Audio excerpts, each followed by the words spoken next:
हरिओम। आप सभी आध्यात्मिक क्षेत्र में रुचि रखने वाले साधकों का ज़ेन योगा प्राथमिक कोर्स के तहत व्याख्यान क्रमांक 9 में मैं डॉक्टर रामरानी हार्दिक स्वागत करता हूं। इससे पहले के 8वें नंबर व्याख्यान में हमने विषय परिचय पे हम चल रहे थे। विषय परिचय का आपको शीर्षक मालूम है, आध्यात्मिक सफलता के नियम। तो उसके अंत का भाग हमने कवर किया जब डॉक्टर सहर जी ने हमें बताया कि इस पुस्तक को लिखने का उद्देश्य क्या है। तो उसमें उन्होंने हमें बहुत कुछ बताया कि बचपन से ही वो अपनी आत्मकथा बताते हैं कि उनको कैसे आध्यात्मिक क्षेत्र में रुचि थी और कुछ सवालों ने उनको हमेशा परेशान करते थे, जिनका उत्तर ढूंढने वो बहुत जगहों पे गए। हर धर्म के लिए अपने दिल को खोल के रखा, बहुत सारे गुरुओं के पास गए, बहुत सारे किताबों में उन्होंने पढ़ा, लेकिन कहीं से भी उनको बराबर उत्तर मिला नहीं। और फिर जब वो लगता है कि उत्तर नहीं मिल रहा है तो प्रकृति ने एक नया चीज़ किया उनके साथ कि उनको एक विशेष मार्गदर्शन के लिए एक जो उन्नत बेटे हैं, है ना, वो भगवान के जो उन्नत बेटे हैं, है ना, उन्हें मार्गदर्शन मिला। मार्गदर्शन के तहत जो टीचिंग्स उनको मिली, उन टीचिंग्स का नाम ही क्या था? ज़ेन योगा। और उन्हीं के मार्गदर्शन में, यानी अपने उस्ताद, अपने गुरु के मार्गदर्शन में उन्होंने एक किताब लिखी। लगभग 30 वर्ष की मेहनत के बाद वो ये किताब लाए। तो वो इस प्रकार से अपनी पूरी चर्चा करते हैं और कुछ आध्यात्मिक प्रश्न जो उनके मन में थे उनके बारे में हमने डिटेल इसके पहले के व्याख्यान में देखा। लेकिन वो जो विषय परिचय का जो अंतिम लाइन थी वो मैं फिर से रिपीट करना चाहता हूँ कि आगमन की जो गारंटी है कि आप उस अवस्था तक जहाँ पे आपको जाना है, जो कि टारगेट हम सबका होना चाहिए, वो है क्रिटिकल सर्टन स्टेज। पहला तो वो हमें हासिल करनी है। तो उस अवस्था तक पहुंचने की गारंटी क्या है? अभ्यास में। अभ्यास के सिवाय कुछ होने वाला नहीं है। तो ये जो बहुत अंतिम पंचिंग लाइन उन्होंने की थी, उसके साथ उन्होंने क्या किया? विषय परिचय यहाँ पे, यानी इंट्रोडक्शन यहाँ पे पूरा करते हैं। फिर हमने चैप्टर 1 की तरफ गए, जो अध्याय 1 की तरफ गए, और अध्याय 1 का जो शीर्षक रखा है उन्होंने, मन और सोचना और कैसे दोनों बहते हैं। अब हमने विषय परिचय में मन की डिटेल चर्चा उन्होंने कर दी, हमको क्लियर कॉन्सेप्ट बता दिया कि आपके मन के कितने खंड हैं, कितने केंद्र हैं, और कौन सा खंड हमारे पास अभी है ना, और कौन से खंड हमें हासिल करने जो हमारे पास अभी मौजूद नहीं है। खंड 1 के पास हमारे सबके पास है।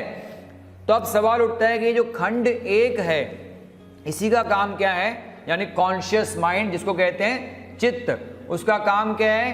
कि कंटिन्यूसली विचार निर्माण करना, और कोई भी एक चीज पे एकाग्रता कभी वो हासिल कर नहीं सकता है। किसी भी एक विषय पर अगर उसको एकाग्र करने को कहोगे तो एकाग्र कर नहीं पाएगा खुद को, और वो विषय से क्या हो जाता है? बह जाता है।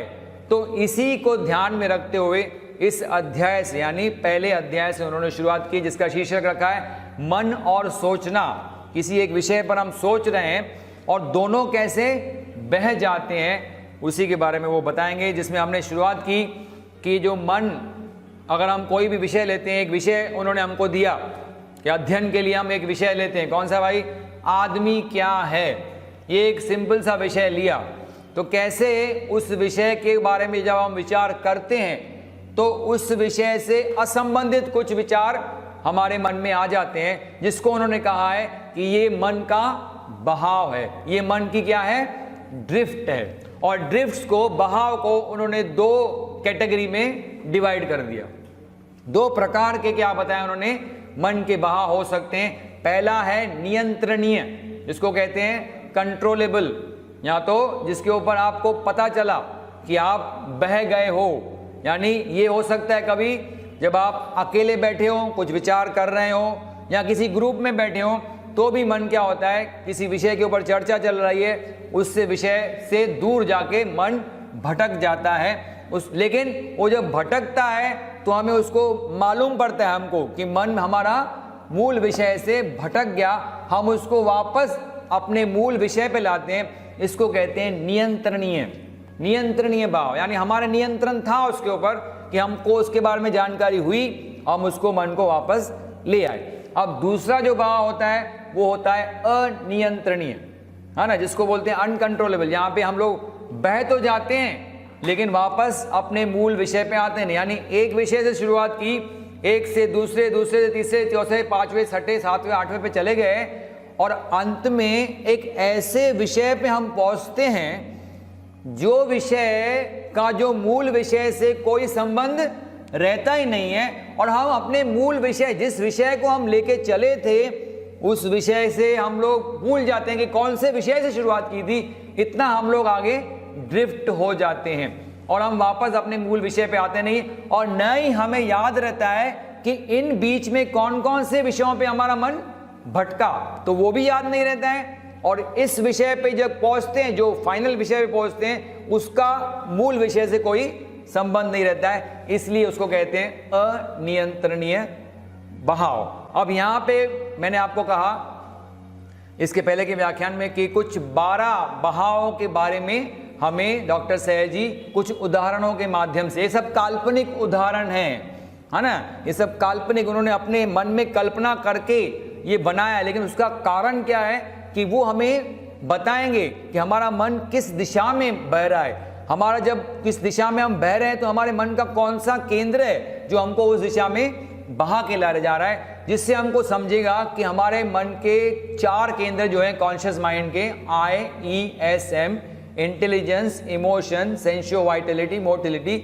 मोटिलिटी तो खैर क्या है, वो तो नौकर है जैसे आपको पता है, लेकिन IES, इसमें से कौन सा केंद्र प्रमुख था जब हम उस विषय से दूसरे विषयों में बह गए, तो इस बारे में हमको जानकारी मिलेगी। तो हमने शुरुआत की थी आदमी क्या है, तो उसमें आपको मैंने बताया था कल, यानी इससे पहले के व्याख्यान में, कि किसी भी चीज की आपको, है ना, मीनिंग चाहिए, यानी उसका अर्थ ढूंढ रहे हैं, तो डिक्शनरी सबसे अच्छा उसके लिए काम करती है। तो वो भी क्या कर रहे हैं, डॉक्टर सैयद जी डिक्शनरी की तरफ रेफर करते हैं और देखते हैं कि आदमी क्या है, उसके बारे में चर्चा करते हैं, उसके बारे में, यानी वो खोजते हैं डिक्शनरी में। तो सडनली डिक्शनरी में जाते जाते उनका मन चला जाता है कि डिक्शनरी स्पेलिंग्स के लिए कितना क्या होता है ना, स्पेलिंग चेक करने के लिए या स्पेलिंग की मीनिंग ढूंढने के लिए कितनी इंपॉर्टेंट होती है।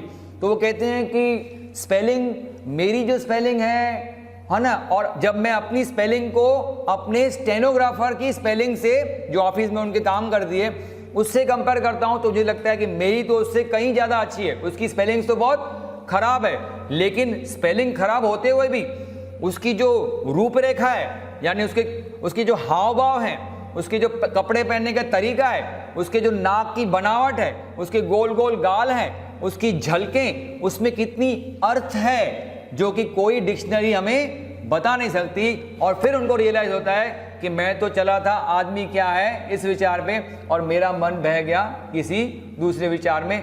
लेकिन उनको रियलाइज होता है, यानी ये क्या हो गया, नियंत्रणीय ड्रिफ्ट हो गई। फिर दूसरे ड्रिफ्ट पे जाते हैं, यहाँ पे देखा हमने कल ऐसा।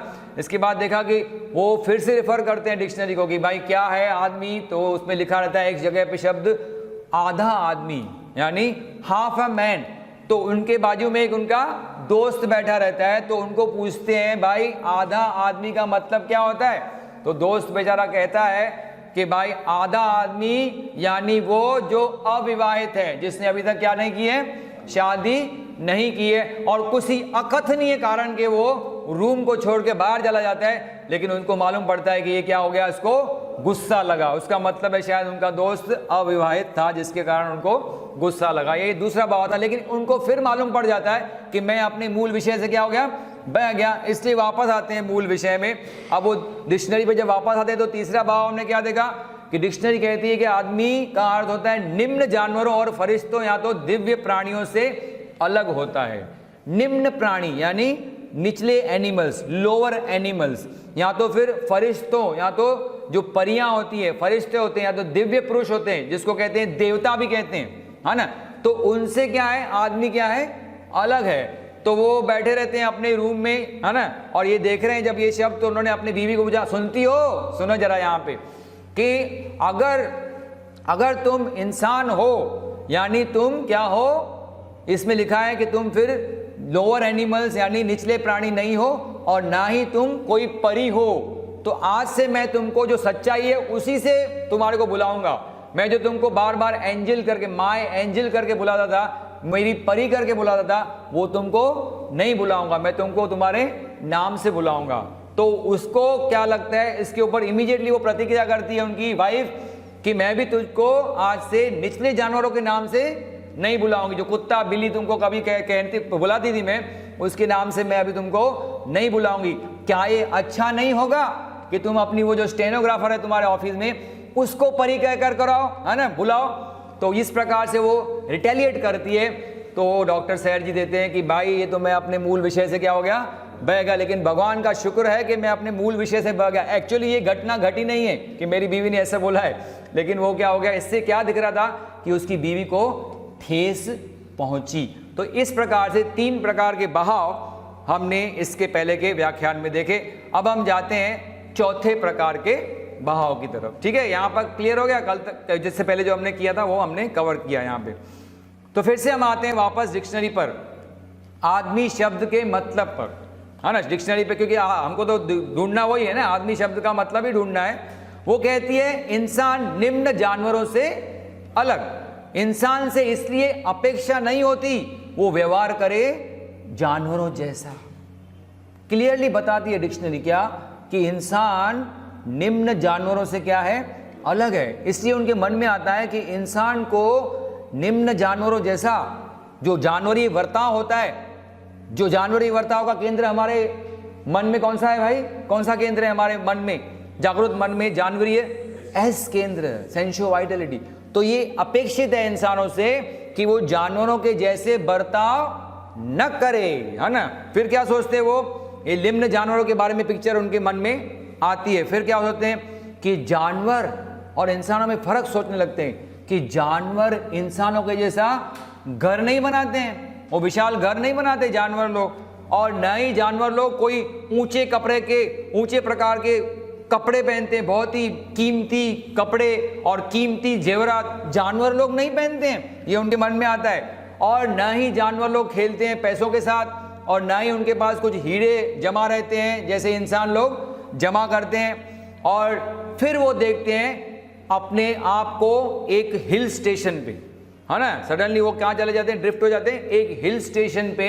और हिल स्टेशन पे क्या है, एक मस्त फार्म हाउस बनाया हुआ है उनका खुद का, है ना, और वो सुसज्जित फार्म हाउस है जहां पे चारों तरफ क्या है भाई, नौकर चाकर एकदम नायलॉन और सिल्क के कपड़ों में नौकर चाकर घूम रहे हैं उनकी सेवा के लिए।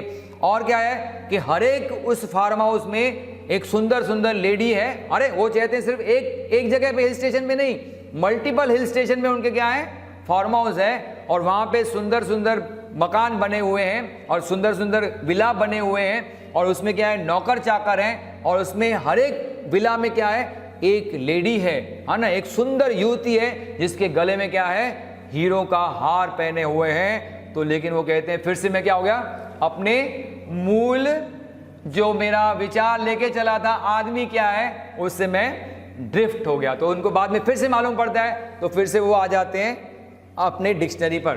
तो फिर से हम लोग 5वें भाव पे जाते हैं। चौथा भाव समझा ना आपको, कि वो चले गए जानवरों से, फिर वो स्वास्थ्य घर में और वो फार्म हाउस पे चले गए, और कहाँ कहाँ पे उनका मन भटक गया। अब 5वें भाव में क्या बताते हैं, फिर से हम वापस आते हैं डिक्शनरी पर और आदमी शब्द के मतलब पर। वो कहती है निम्न जानवर, यानी लोअर एनिमल। अभी बताया ना आपको कि डिक्शनरी कहती है कि हम लोग क्या है, हम निम्न अगर हम इंसान है तो हम निम्न जानवर नहीं है, और ना ही हम क्या है, परी हैं या कोई देवता हैं। तो निम्न जानवर का मतलब क्या है, उसका मतलब फिर वो क्या सोचते हैं, क्या ऊंचे प्रकार के जानवर भी होते हैं? एक तो कहते हैं लोअर एनिमल्स, तो क्या हायर एनिमल्स भी होते हैं? और क्या इंसान निम्न होता है उच्च किस्म के जानवरों से? क्या इंसान जो ऊंचे किस्म के जानवर अगर होते हैं तो क्या इंसान उनसे नीचे चलता है? उनसे उनका स्तर क्या है इंसानों का, नीचे है। क्या एक स्त्री उच्च हो सकती है? क्या एक स्त्री उच्च हो सकती है? इंसान तो कह रहे हैं, माने इंसान यानी आदमी के बारे में बात कर रहे हैं, तो क्या स्त्री उच्च हो सकती है? तो फिर वो सोचते हैं, लेकिन अक्सर जब दो स्त्रियां आपस में मिलती है तो वो एक दूसरे से क्या करती हैं, ईर्ष्या की भावना रखती है। देखा है ना, दो स्त्रियां एक दूसरे के कपड़े देखेंगी, एक दूसरे के जेवरात देखेंगी, और फिर उनको ईर्ष्या होती है, इसके पास मेरे से क्या है, ज्यादा होते हैं। तो अक्सर ऐसा देखा गया है कि दो स्त्रियां जब आपस में मिलती है तो एक दूसरे के साथ दोनों क्या करती हैं, ईर्ष्या की भावना रखती हैं। तो क्या पुरुष भी ऐसा ईर्ष्या की भावना रखते हैं? लेकिन फिर उनको रियलाइज होता कि मैं तो फिर से क्या हो गया, अपने मूल विचार, और मूल विचार था आदमी क्या है, उससे मैं बह गया लेकिन मैं फिर से बह गया। मैं सोचता हूं, अब वो क्या सोचते हैं, देखिए ध्यान से सुनिए। मैं सोचता हूं मुझे अपने मन को दृढ़ता से पकड़ना होगा, अपने दोनों हाथों से, और उसे रोकना होगा और ज्यादा बहाव से। अब उनको रियलाइज हो गया 4-5 बार मैं सोच रहा था और फिर से भटक रहा हूं, तो मुझे तो लगता है मैंने अपने मन को क्या होगा ना, पकड़ के रखना होगा। कब? किससे? अपने दोनों हाथों से उसको पकड़ूं, जैसे वो फिर से यहां वहां भटके नहीं। लेकिन मैं सिर्फ अपने सर को ही पकड़ सकता हूं, मैं अपने सिर्फ सर को पकड़ सकता हूं, अपने हाथों से पकड़ सकता हूं, और न कि मस्तिष्क को। अरे सर को खाली, ये जो कवटी है ना, कवटी, इसी को पकड़ सकता हूं, इसके अंदर मस्तिष्क है उसको भी नहीं पकड़ सकता हूं। तो मन की तो बात ही दूर है ना, मन की तो बात। और किसने देखा है इंसान के मन को? किसने देखा है? कौन दिखा सकता है कि आपका मन यहाँ पे? कोई नहीं दिखा सकता। ये तो अनुभूति से हम लोग, डॉक्टर सैर जी या उनके गुरु के मार्गदर्शन में उनको अनुभूति आई तो वो बताते हैं। जो हमारे ऋषि मुनि थे उनके पास कोई माइक्रोस्कोप नहीं था कि वो आपको बताए मन क्या है, माइक्रोस्कोप से उन्होंने देखा नहीं था, तो उनको क्या है, अनुभूति से उन्होंने सब ये चीजें लिख के रखी हैं। तो किसने देखा है इंसान के मन को, वो सही बता रहे हैं यहाँ पे। लेकिन अब मुझे बहने से उसको रोकना होगा और वापस लाना चाहिए उसे मेरी डिक्शनरी पर, यानी आदमी के मतलब पर। अब बोलते हैं बहुत हो गया, अभी बहुत भटक गया, न मैं अपने मन को कंट्रोल, न अपने मन को देखा है मैंने, न अपने मस्तिष्क को पकड़ सकता हूँ, मैं सिर्फ अपने सर को पकड़ सकता हूँ। लेकिन अब बहुत हो गया, अब मैं वापस अपने क्या हो जाता है, वापस डिक्शनरी की ओर चलता हूँ। और बहाव नंबर 6, इंसान, उसमें डिक्शनरी में लिखा है, क्या लिखा था? इंसान परियों से क्या है भाई? अलग है, परियों से अलग है। तो वो फिर परियों का चित्र उनके माइंड में आता है। इंसान यानी वो परियां क्या होती है, शायद वो परियों से अधिक उत्कृष्ट है। अब वो सोच रहे हैं, कंपेयर कर रहे हैं कि इंसान निम्न जानवरों से तो अलग है ही, वो तो देखा हमने, लेकिन परियों से अलग है। तो परियों से अलग यानी क्या? शायद वो परियों से भी क्या है, ज्यादा, यानी देवताओं, परियों से या दिव्य पुरुषों से भी क्या है, इंसान उत्कृष्ट है, उनसे भी ज्यादा ऊपर का है। क्या उसने सृजन नहीं किए हैं कुछ चमत्कार? क्या क्या चमत्कार नहीं बने? ये सब टेक्नोलॉजी जो हम देख रहे हैं, इतना चमत्कार किया है, ये सैटेलाइट्स बनाना, ये ग्रहों पे जाना, ये मार्स तक पहुंचना, ये मून तक पहुंचना, ये क्या नहीं किया इंसान ने? बहुत सारे आविष्कार किए, चमत्कार किए हैं, जिससे उनको लगता है कि क्या इंसान उस दिव्य पुरुषों से भी क्या है, श्रेष्ठ, उत्कृष्ट तो नहीं है। उन खरबों आकाश गंगाओं में शायद ही ऐसा कोई जीव नहीं होगा जो धरती के इंसान जैसा हो। इंसान की बहुत ही उच्च प्रकार का क्या है, श्रेणी का व्यक्ति है, जो खरबों आकाश गंगाएं जो हैं उसमें इंसान की जैसा कोई आज तक बना नहीं। ये उनके मन में ऐसा विचार आ रहा है। शायद ब्रह्मांड खाली है और सब कुछ मनुष्य की महिमा, नहीं, ब्रह्मांड लगता है उनको बना ही मनुष्य की महिमा के लिए ही ब्रह्मांड बना हुआ है। इस प्रकार से वो ब्रह्मांड के अभी चित्र उनके मन में चलता है। ये ब्रह्मांड है, ये खरबों आकाश गंगा है, और उसमें क्या है, एक मनुष्य है जो शायद दिव्य पुरुषों से भी ज्यादा उत्कृष्ट है। शायद कोई इंसान के समान नहीं है जिसने प्रकृति पर विजय प्राप्त की है तथा उसे झुका है अपनी मर्जी के अनुसार। इंसान को वैसा घमंड होता है कि हमने क्या क्या आविष्कार नहीं किए। आज हम आपको बता सकते हैं कि साइक्लोन कब आने वाला है ना। सैटेलाइट्स के माध्यम से हमने इतना सैटेलाइट टीवी चल रहा है, यानी इतने टेलीविजन चैनल्स चल रहे हैं, और हम लोग कहाँ कहाँ पे पहुँच गए हैं। तो उनको लगता है कि इंसान ने प्रकृति को अपने हिसाब से क्या किया है, झुकाया है। कल वो क्या नहीं कर सकता है। मैंने देखा खुद को उड़ते हुए प्रकाश की गति से भी तेज दूर सितारों में। अब वो उड़ गए, है ना, क्या कर गए, उड़ गए, खुद को देख रहे हैं कि मैं उड़ रहा हूं, क्या, प्रकाश की गति से भी उन आकाश गंगाओं में दूर के सितारों पे मैं उड़ रहा हूं। क्योंकि उनको क्या है, मन में ये क्या आया, ऐसा फीलिंग आई, घमंड की फीलिंग कि इंसान ने क्या क्या नहीं किया है। और सडनली फिर आदमी को कुछ चढ़ाता है, कोई इंसान को, तो आदमी क्या हो जाता है, चढ़ जाता है, और ना पेड़ पे चढ़ जाता है। तो ये क्या होगा, सैटेलाइट लेके चले गए और ब्रह्मांड में गुम हो गए। यानी यहाँ पे क्या था, ये अनियंत्रणीय बहाव था, जहां पे वो वापस अपने मूल प्रश्न पे, यानी उनको रियलाइज नहीं हुआ कि मैं बह गया, मैं गुम हो गया, उड़ गया, यानी वो बह गए लेकिन उनको रियलाइज नहीं हुआ। इसको कहते हैं अनियंत्रणीय बहाव, यानी वापस वो अपने मूल मुद्दे पे वापस नहीं आए, और उनको इस बीच में क्या क्या मुद्दे चले वो भी भूल गए, इसलिए वो उड़ गए। फिर आते हैं हम लोग 7वें बहाव पर। संभव है, मैंने सोचा, फिर वापस सोचने लगते हैं। अभी वो उस भाव से तो वापस नहीं आया, लेकिन उसी को चलते रखते, कंटिन्यू करते हुए फिर आगे सोचते हैं। संभव है, मैंने सोचा अभी तक वो समझ नहीं पाया है क्या जीवन किस पदार्थ से बना है, कि जीवन किस पदार्थ से बना है, कल क्या होने वाला है, इसके बारे में भी उसको ज्ञान नहीं है। अब थोड़ा ग्राउंड लेवल पे आ रहा है। अभी तक क्या कर रहे थे, उड़ रहे थे आसमान में कि इंसान ने क्या क्या नहीं किया है। अब समझ में आ रहा है कि नहीं, कुछ तो लफड़ा है यहाँ पे। तो क्या कर रहे हैं, वो ग्राउंड पे आ रहा है कि जीवन किस सब्सटेंस से बना हुआ है, वो उसके बारे में अभी तक इंसान को मालूम नहीं है। कि कल क्या घटित होने वाला है, उसके बारे में भी इंसान कह नहीं सकता है, कि कल का प्रेडिक्शन हम कर नहीं सकते हैं। फिर नींद की अवस्था क्या आती है, नींद की गहराई क्या है, नींद का कारण क्या है, क्यों इंसान सोता है ना, कैसे इंसान नींद में जाता है, उसका भी डिटेल उसको अभी तक पता नहीं पड़ा है।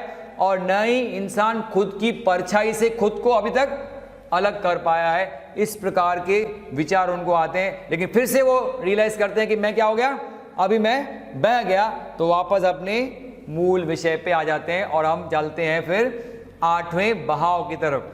पर डिक्शनरी और इसके शब्द आदमी के अर्थ पर हम वापस क्या आते हैं, दोबारा लौट कर आते हैं। यह कहती है दिव्य प्राणियों से अलग।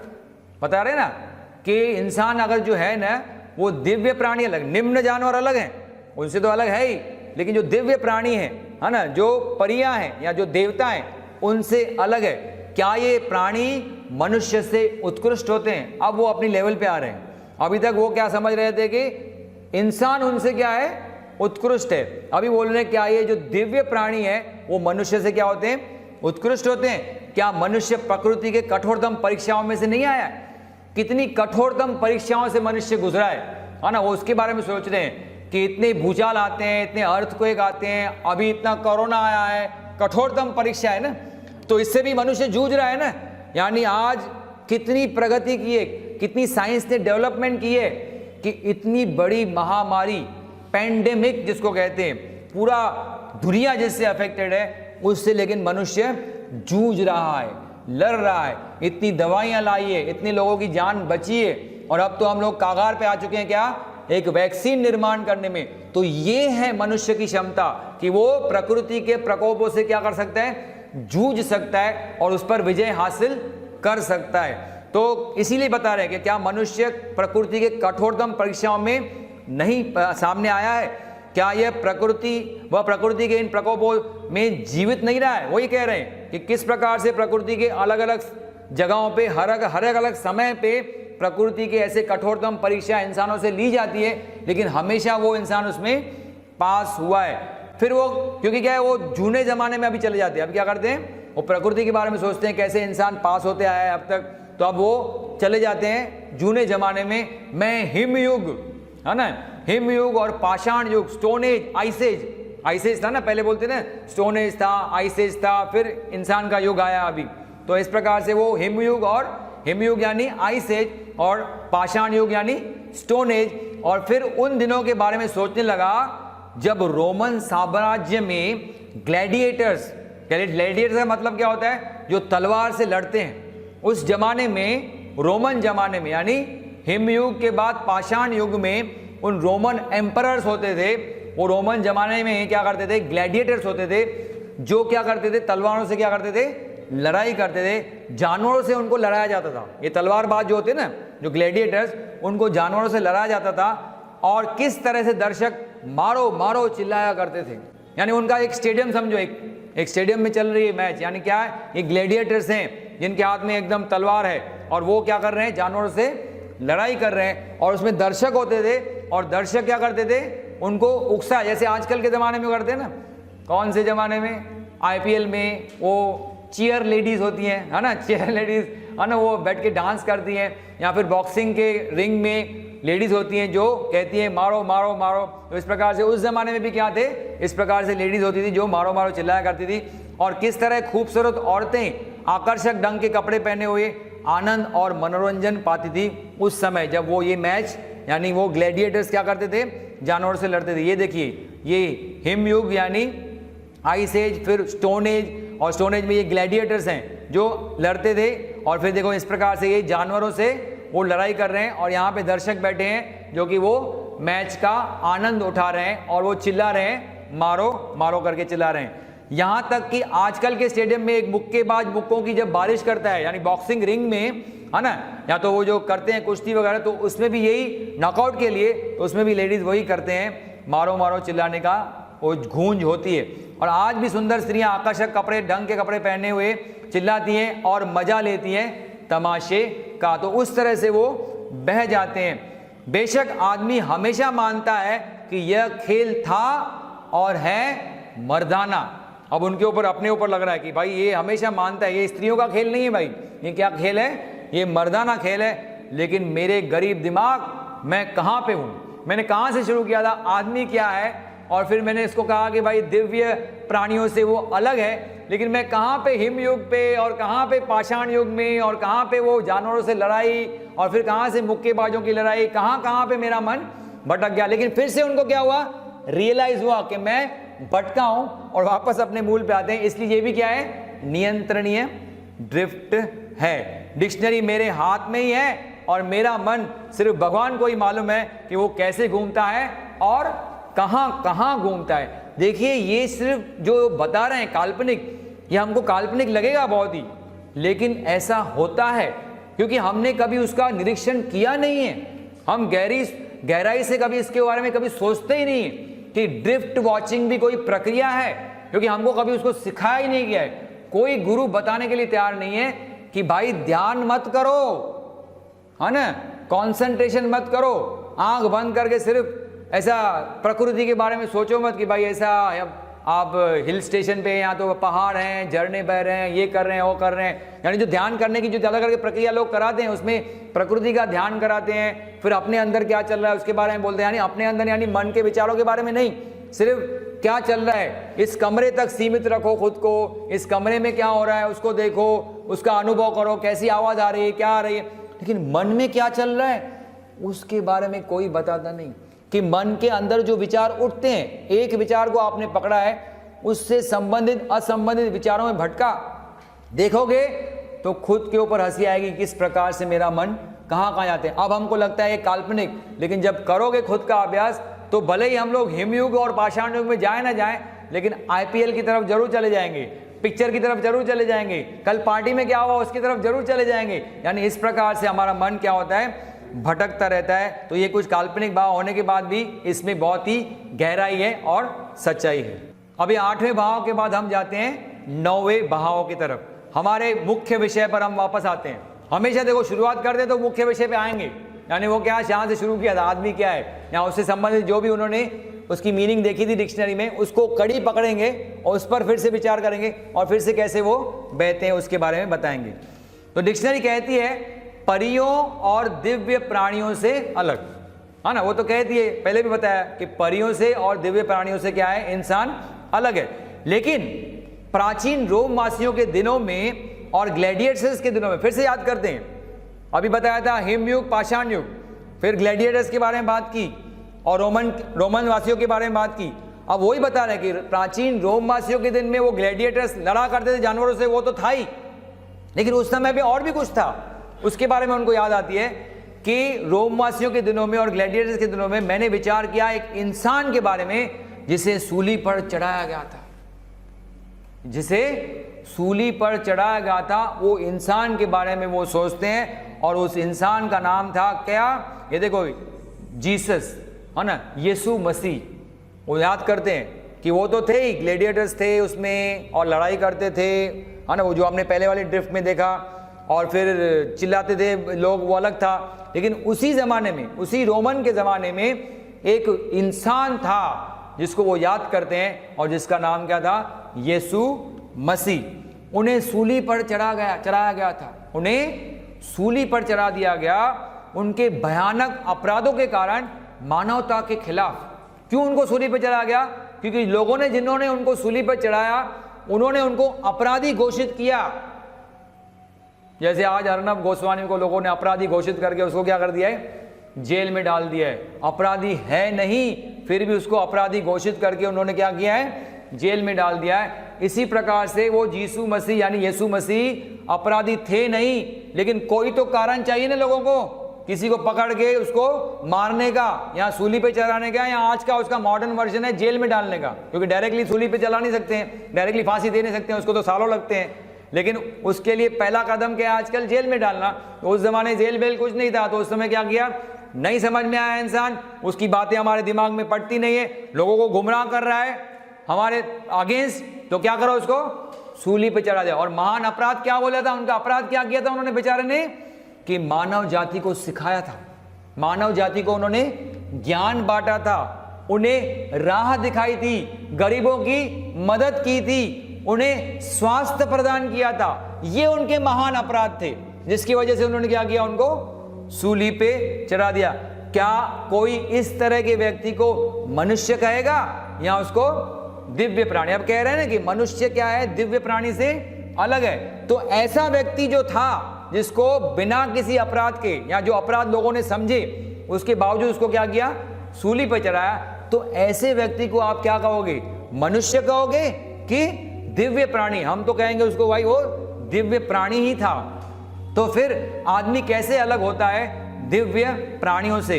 क्रॉस जिस पर उनको है ना चढ़ाया गया था, क्रॉस को कभी तो प्रतीक हुआ करता था दुष्टों के लिए अत्याचार का, यानी क्रॉस का मतलब था फांसी देना, फांसी उस जमाने में कभी, यानी वो जब तक जीसस को क्रॉस पे चढ़ाया नहीं गया था तब तक क्रॉस प्रतीक किसका था?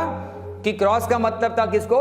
फांसी देना। लेकिन जब जीसस को क्रॉस पे सूली पे चढ़ाया गया तब क्या हुआ? उसका मतलब ही उस समय से क्या हो गया? बदल गया। क्या बदल गया? अब वो प्रतीक क्या हो गया है? चिन्ह है आशा का, सहनशीलता का और परोपकार का। क्योंकि क्या है, जीसस को उस पर चढ़ाया गया ना सूली पे, तो तब से उसका जो मेन उसका जो मैंने क्या बोलते हैं उसकी मीनिंग थी, वो मीनिंग ही बदल गई। पहले उसका मतलब था क्रॉस यानी कि उसको चढ़ाओ फांसी पे, और अब क्या बन गया? वो आशा, सहनशीलता और परोपकार का चिन्ह बन गया। लेकिन फिर से क्या हो गया? लेकिन फिर से मैं अपने मुख्य विषय पे वो बह गए, और फिर उनको ये मालूम पड़ता है कि मैं मुख्य विषय से बह गया। अब वापस अपने मूल विषय पे आते हैं और 10वें भाव पे हम जाते हैं, लेकिन फिर से हम अपने मुख्य विषय पर आते हैं। डिक्शनरी कहती है बौद्धिक गुणों के साथ जो खास आदमी के लिए हैं। क्या कहती है डिक्शनरी? बौद्धिक गुणों यानी इंटेलिजेंट गुण है उसमें। इंसानों में क्या है? इंटेलिजेंट गुण है जो कि खास आदमियों में होते हैं, निम्न जानवरों में नहीं होते हैं वो, या दिव्य प्राणियों में होते हैं कि नहीं उसकी पक्की बात नहीं है, लेकिन आदमियों में एक गुण है जिसको कहते हैं बुद्धिमत्ता, इंटेलिजेंस, जो कि हमारा इंटेलिजेंस सेंटर है हमारे मन में, जिसकी वजह से हमको वो बुद्धि भगवान ने दी है, जो हमें जानवरों से क्या करती है? अलग करती है। क्यों सिर्फ बौद्धिक गुण? मैंने कहा अब वो सोचते हैं कि सिर्फ बौद्धिक गुण क्यों सिर्फ, और क्यों नहीं आध्यात्मिक गुण? इंसानों के पास सिर्फ बौद्धिक गुण क्यों है? आध्यात्मिक गुण भी होने चाहिए। और क्यों नहीं होते आध्यात्मिक गुण खास आदमियों के लिए? फिर सोचते हैं कि इंसानों में आध्यात्मिक गुण क्यों नहीं होते हैं खास आदमियों के लिए?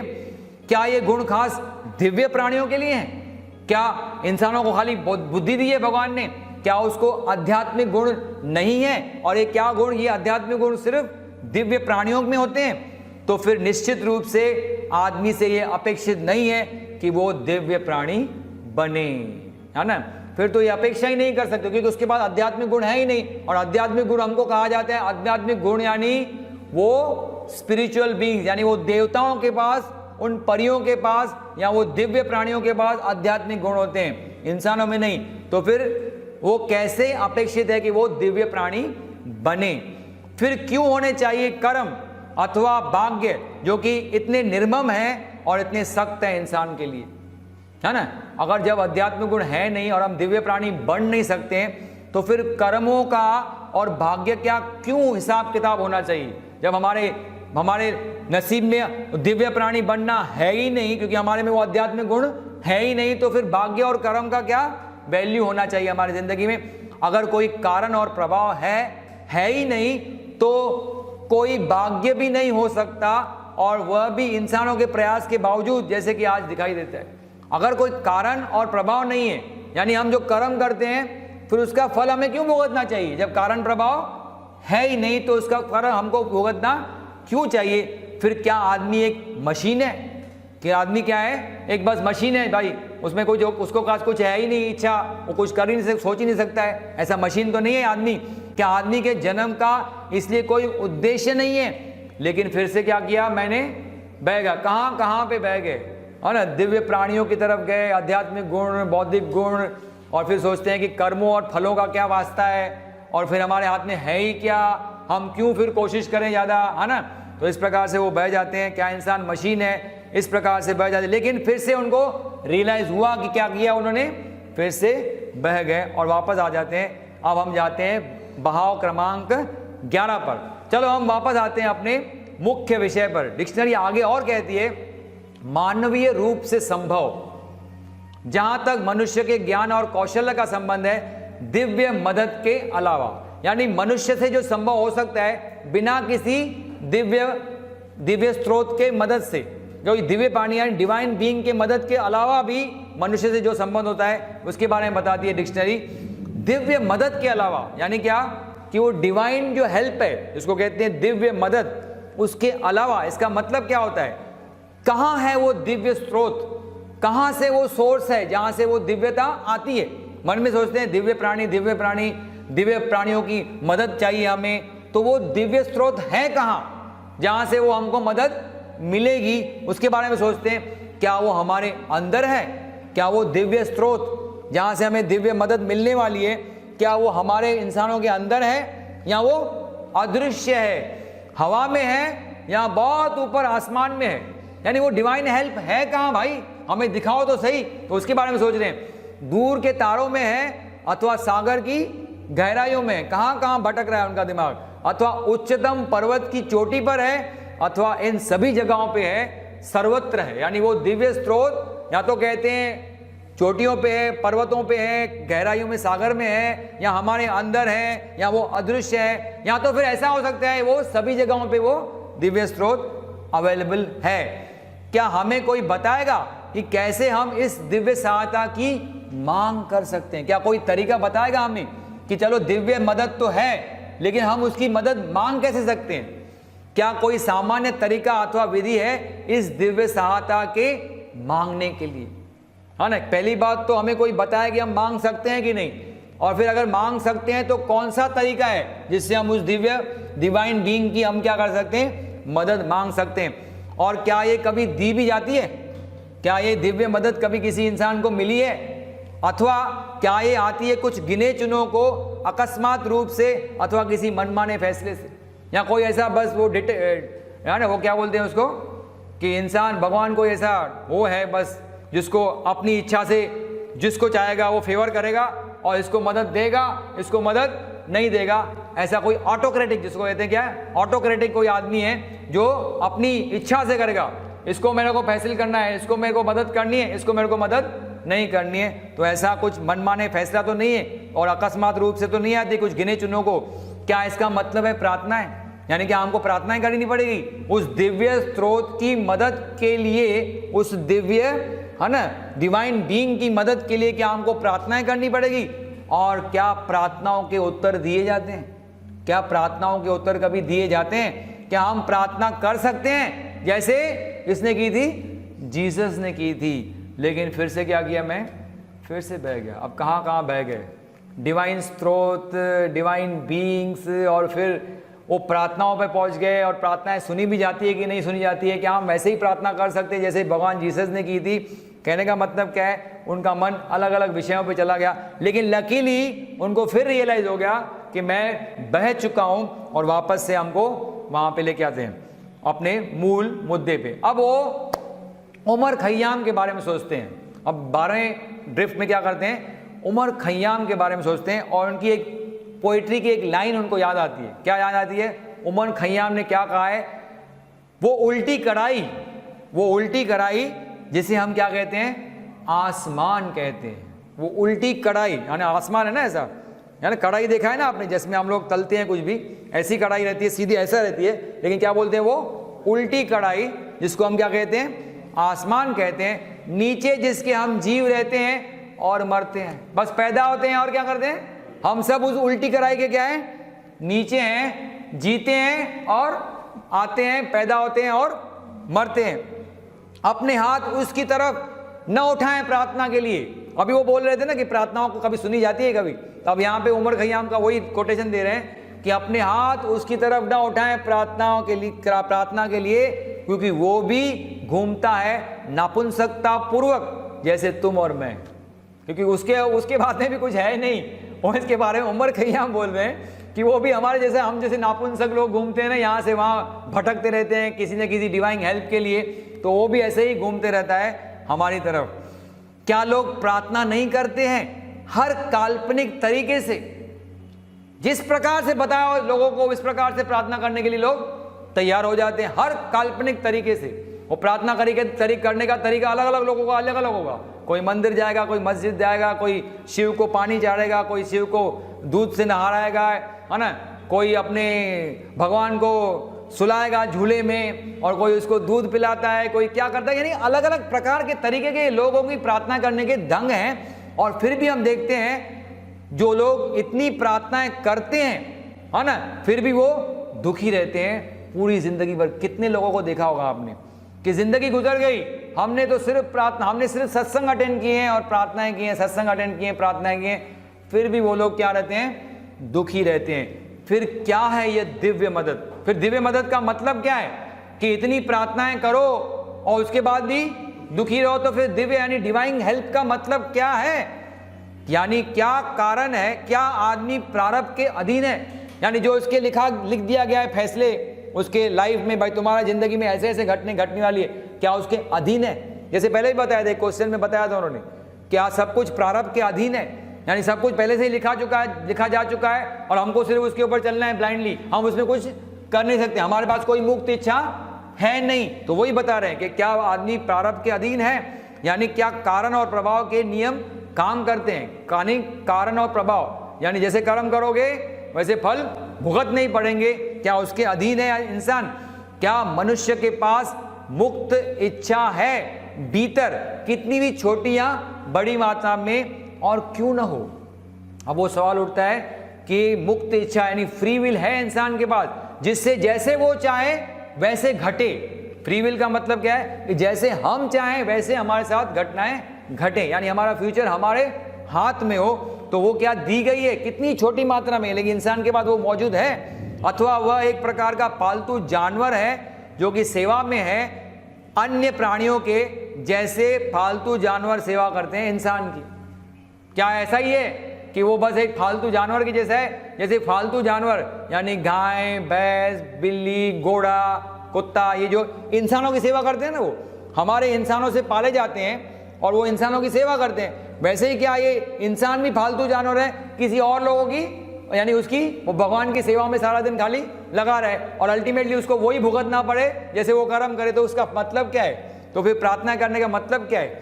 अथवा क्या ये सब कुछ होता है इच्छा से किसी एक बहुत बड़े प्राणी के, इसलिए इंसान को शांति से समर्पण करना है उस दिव्य इच्छा की? तो क्या ये सब कुछ एक बैठा है, जैसे मैंने बताया ना, ऑटोक्रेटिक आदमी बैठा है ऊपर जो सब नियंत्रण करता है और हम सबको उसकी इच्छा के हिसाब से सिर्फ चलना पड़ेगा, अपने को समर्पण कर देना पड़ेगा। क्या वो सिर्फ एक बार पैदा होता है इस ग्रह पर तथा बाद में अदृश्य हो जाता है और हमेशा के लिए, और अनंत काल तक यहाँ वो जन्म लेता है फिर से वापस आने के लिए? अब वो सोचते हैं, क्या इंसान, कुछ लोग ऐसे ही सोचते हैं कि इंसान का जन्म क्या मिलता है, हमको खाली एक ही बार मिलता है। तो क्या एक ही बार वो पैदा होता है और फिर हमेशा के लिए इस पृथ्वी से क्या हो जाता है, वो अदृश्य हो जाता है, फिर वापस नहीं जन्म लेता है? या तो फिर वो बार बार आता है, जन्म लेता है, यहाँ पे भी वो अपने मूल विषय से वापस नहीं आए। इसको कहते हैं पहचानने अयोग्य भाव, 12वां नंबर। लेकिन इसको और कंटिन्यू करते हैं वो, अब यहाँ पे रुकते नहीं है, अभी और बताएंगे 12वें भाव में क्या बताते हैं। यदि उसके पास कोई चुनाव ही नहीं है, अगर उसकी जिंदगी की रूपरेखा पहले से ही तैयार की जा चुकी है और वो मार्ग से हट नहीं सकता, अगर उसके पास मुक्त इच्छा नहीं है अथवा विकल्प नहीं है कार्य करने का किसी खास तरीके से, फिर उसका जन्म एक बार या अधिक बार इस ग्रह पर अथवा किसी दूसरे स्थान पर व्यर्थ है, क्योंकि फिर वो एक हाथ का खिलौना है किसी दूसरे प्राणी के हाथ। अगर उसके पास मुक्त इच्छा हमारे पास नहीं है, फिर हम चाहे एक बार जन्म लें या 1000 बार जन्म लें, उससे क्या फर्क पड़ता है। हम तो खाली क्या हो गए भाई, एक कठपुतली है।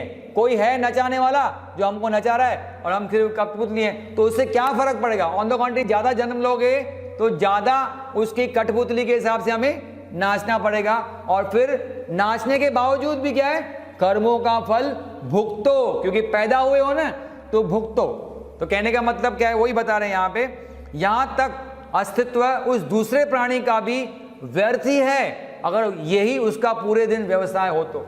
यानी उसको भगवान को भी कोस रहे हैं अभी कि हम तो ठीक है उसकी कठपुतली है, लेकिन वो भी अगर सारा दिन यही काम करे कि इंसान गलती करे उसको भुगाओ, उसको सजा दो, और सारा दिन उसका यही काम हो कि देखे तूने ये गलती की तेरे को ये सजा, तूने ये गलती की तेरे को ये सजा, तो भी उसका भी अस्तित्व मर्थ है। बिकॉज वो सारा दिन खाली यही काम करेगा तो उसका मतलब क्या, अपनी वो क्या करेगा, अपनी मेडिटेशन कब करेगा। वो जो सारा दिन इसी काम में खाली उलझा रहेगा तो उसका भी होना, अस्तित्व होना कोई फायदा नहीं है। अगर भगवान है तो निश्चित रूप से वह एक निर्माता के रूप में इस विशालता का, इस विशाल ब्रह्मांड का, कानून और व्यवस्था का, इस विशाल सारणी का अगर भगवान है तो इसका ये जो रचयिता है वो इस पूरे विश्व जो ऊपर ब्रह्मांड बना हुआ है उसकी कानून और व्यवस्था का वो रचयिता है। उसे श्रेय नहीं दिया जा सकता भावनाओं और गुणों से, जो नहीं हो सकता श्रेय इंसान का भी। जो उसकी रचना है, भावनाओं से उसे जोड़ नहीं सकते हम लोग, ये भगवान को भावनाओं से जोड़ो और गुणों से जोड़ो। जो इंसान को जोड़ते हैं हम लोग, जो उसका क्या है, एक रचयिता है, उसका रचयिता है, उसको उसने निर्माण किया है। इंसान को हम जोड़ सकते हैं भावनाओं से, लेकिन उसको हम जोड़ नहीं सकते। और फिर भी हम अपने चारों तरफ देखते हैं क्या, अन्याय, अनादर, मृत्यु, बीमारियां, अराजकता, और इंसान संघर्ष करता हुआ, पैर घसीटता चलता हुआ, अंधेरों में तलाशता हुआ मालूम होता है वो मजबूर और हताश है। यानी उसका एक कठपुतली, इतनी तकलीफें इंसान को दिखती है। क्यों? क्योंकि उसने जन्म लिया है इधर, तो जन्म लिया है तो कर्म किया है तो इस प्रकार से उसके ऊपर फल उसको भुगतने पड़े। फिर क्या है उद्देश्य? क्या आदमी एक दिव्य प्राणी है जो सक्षम है बनने को भगवान का एक हिस्सा खुद, अथवा क्या वो निंदित किया गया है धूल होने के लिए बावजूद उसकी सारी आकांक्षाओं के। लेकिन मैं फिर बह गया। यानी कहने का मतलब क्या है कि वो बहुत सारे बातें उनके दिमाग में आध्यात्मिक क्षेत्र में क्यों है, इंसान का जन्म क्यों हुआ है इस धरती पे, उसको लेके वो बहते जाते हैं कि हमारे पास मुक्त इच्छा है कि नहीं। अगर मुक्त इच्छा नहीं है तो सारे कर्मों का फल भोगना ही पड़ेगा, फिर प्रार्थनाओं का क्या फायदा। ये सारी चर्चा करते हुए, लेकिन इस बार पे उन्हें फिर से याद आता है कि वो बह गए। डॉक्टर सैर जी यहाँ पे बताते हैं, यानी यहाँ पे 12 ड्रिफ्ट्स को पूरा करने के बाद वो बताते हैं बहुत ही इंपॉर्टेंट चीज कि यह जो सोच विचार करना है ये है, इस प्रकार से एक आम आदमी क्या करता है, सोच विचार करता है, और वो सोच विचार के दौरान जब वो सोच रहा है उसके दौरान क्या करता है, वो भटकता रहता है उस सोच विचार के दौरान। जब भी हमारे पास एक मुख्य विषय होता है, ध्यान दें, जब भी हमारे पास एक मुख्य विषय होता है उससे संबंधित चित्र होते हैं हमारे मन में, जो धीरे से मन को क्या कर लेते हैं, पकड़ लेते हैं। एक मुख्य विषय क्या, आदमी क्या है, इसका चित्र रखा, लेकिन उस चित्र के साथ और भी बहुत सारे चित्र हैं जो हमारे मन को क्या कर लेते हैं, पकड़ लेते हैं। और इससे पहले कि हम इसे महसूस करें, आखिरी चित्र जो हम अंत में पहुंचते हैं और पहला चित्र जिससे हमने शुरुआत की थी, उनका आपस में कोई संबंध नहीं होता अथवा संपर्क नहीं होता। यही होता है अनियंत्रण ड्रिफ्ट में। क्या होता है कि हमने तो शुरुआत की थी एक विषय से, और जो अंत में विषय पे हम पहुंचे उसका और पहले विषय का कोई संबंध होता नहीं। हमारे मन अगर प्रशिक्षित नहीं है, हमेशा इस तरह का कार्य करेंगे हमारी गंभीर सोच के दौरान भी।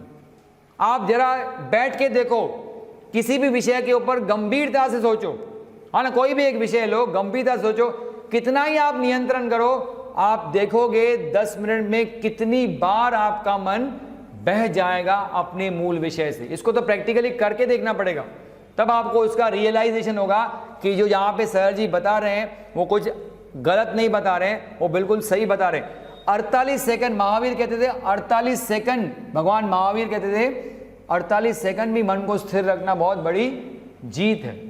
1 मिनट भी नहीं, कितने, 48 सेकंड, उतना रखो तो भी बड़ी आपकी जीत है। यानी एक ही विषय को सोचा है, वही विषय होना चाहिए, उससे असंबंधित विषय आना नहीं चाहिए।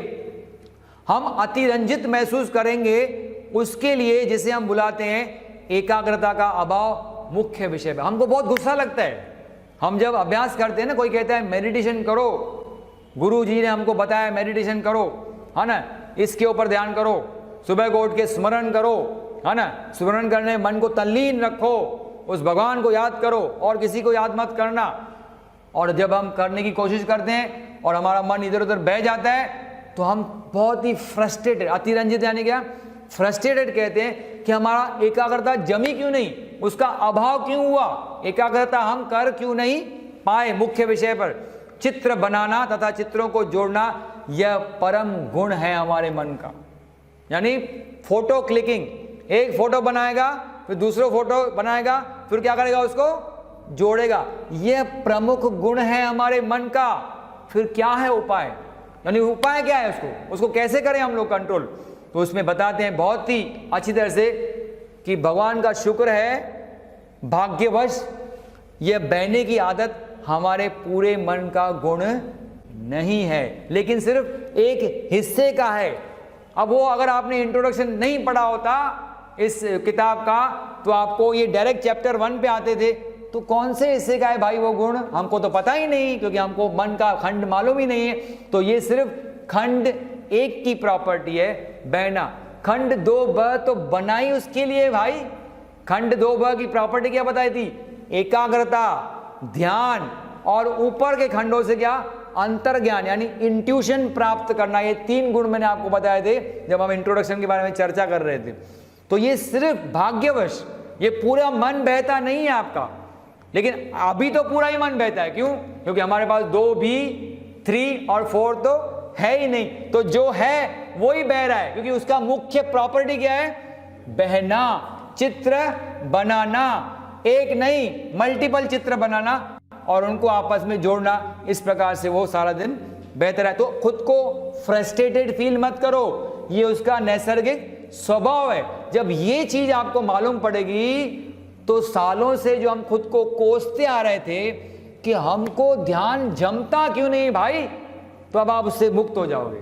आप सोचोगे नहीं यार ये तो मेरी बात ही नहीं, डॉक्टर सयाजी ने बता दिया है ना, ये तो हमारे मन का गुण है। जब उसके गुण के अगेंस्ट हम जा कैसे सकते हैं? तो इसलिए खुद को सांत्वना दो कि कोई चिंता नहीं है। अगर हमको ध्यान नहीं जमा है आज तक, उसका मतलब ये था कि हम गलत मन का इस्तेमाल कर रहे थे ध्यान करने के लिए, जो इसके लिए बना ही नहीं, जो सिर्फ बना है फोटो खींचने के लिए। चलो इसलिए पहले पढ़ें सही तरीके मन को प्रशिक्षित करने के, ताकि उसके अलग अलग भागों के कार्य को हम अलग कर पाए। इसलिए पढ़ना है हमको। इसलिए जो हमने पढ़ा है अब तक, खंड 4 जो खंड है उसको हम अलग अलग करें। अलग अलग करेंगे तो हमें कोई चिंता नहीं होगी, क्योंकि हमको मालूम है कि हमारे पास अभी 2ब डेवलप हुआ नहीं है। लेकिन उसको डेवलप करने के लिए जो तरीके दिए हैं, उसमें से तरीका, सबसे महत्वपूर्ण तरीका ये है कि आप दिन में कम से कम 10-15 मिनट निकालो और बैठ के क्या करो, ड्रिफ्ट वॉचिंग करो। इस प्रकार से हम उच्चतर पहलुओं पर आते हैं। यानी वही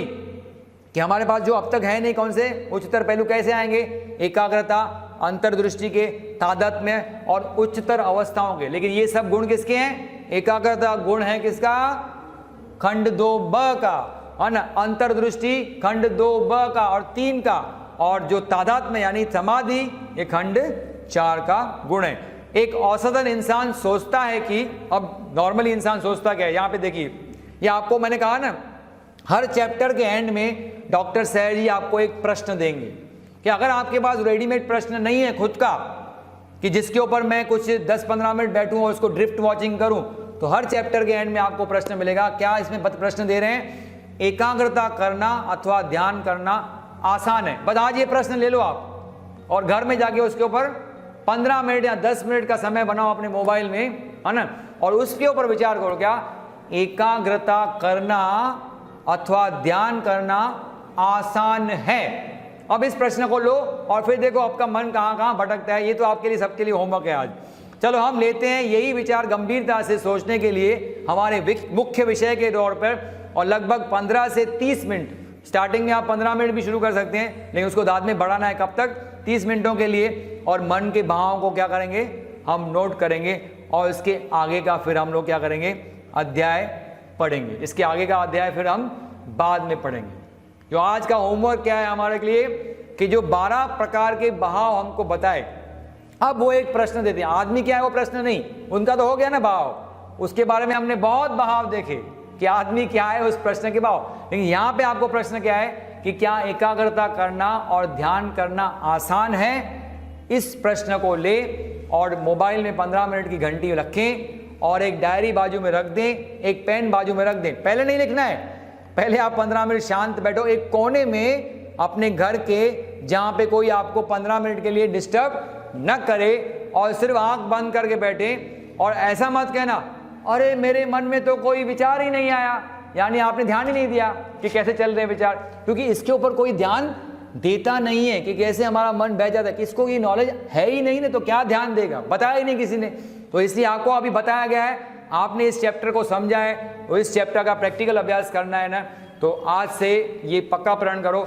और कुछ करूं ना करूं दिन में, लेकिन कम से कम 15 मिनट क्या करूंगा, एक प्रश्न को, और आज का प्रश्न ये, कल का प्रश्न कल मिलेगा, परसों का प्रश्न परसों मिलेगा, वो हर एक चैप्टर के एंड में आपको प्रश्न मिलेंगे। बस आपसे निवेदन है कि इस प्रक्रिया को न छोड़ें, ये बहुत ही इंपॉर्टेंट प्रक्रिया है। ड्रिफ्ट वॉचिंग, भले ही आपको ये अध्याय थोड़ा सा बोरिंग महसूस होगा, पढ़ने में लगता है लोगों को कि किस प्रकार से हम बह जाते हैं, इतनी कल्पनाएं कैसे करते हैं, लेकिन ये कल्पनाओं का जो बाद में विवरण देंगे, जो चैप्टर 2 है, यानी एक एक की डिसेक्शन, एक एक की पोस्टमार्टम करेंगे कि ये ड्रिफ्ट हुआ तो वो क्या दर्शाता है, ये ड्रिफ्ट हुआ तो उसका मतलब क्या है, वो हम दूसरे अध्याय में पढ़ेंगे, जिस अध्याय का नाम है मन के बहाव और वो क्या हमें सूचित करते हैं। इसके बारे में हम लोग अगले व्याख्यान में देखेंगे। हरि ओम।